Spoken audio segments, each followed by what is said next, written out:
আসসালামু আলাইকুম। হঠাৎ করে কোনো প্ল্যানহীনভাবে শুরু হয়ে গেল প্যারিসের উদ্দেশ্যে যাওয়ার একটা মিশন। তো যদিও এটা খুবই সাডেন, 1-2 ঘন্টার মধ্যে প্ল্যান করা হলো। তারপর এখানে ট্রেনে করে আমরা এক জায়গা থেকে আরেক জায়গায় গেলাম। প্যারিসে ঘুরতে গেলে অথবা যে কোনো দেশে ঘুরতে গেলে আমার কাছে যেটা ভালো লাগে, তাদের পাবলিক ট্রান্সপোর্টে এক জায়গা থেকে আরেক জায়গায় যাওয়া।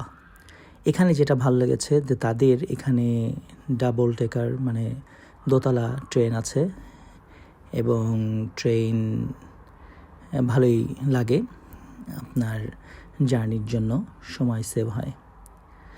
তো যদিও একবার দেখা গেল যে ট্রেনের মধ্যে এসি নাই। তারপর ট্রেনে এদের যে অ্যারেঞ্জমেন্ট সেটাও ভালো লেগেছে।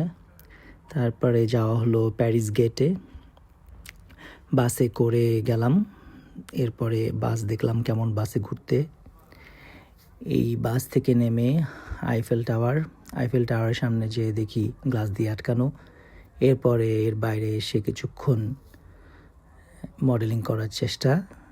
তো আইফেল টাওয়ারে যেটা ভালো লাগে যে একটা সময় আই থিঙ্ক 10টা অথবা যে কোনো টাইমের পর 1 ঘন্টা পর এখানে কিছু লাইটিং হয়, যেটা আইফেল টাওয়ারের সৌন্দর্য আরও বাড়ায়, যেটা দেখার জন্য আমাদের সুযোগ হয়েছে।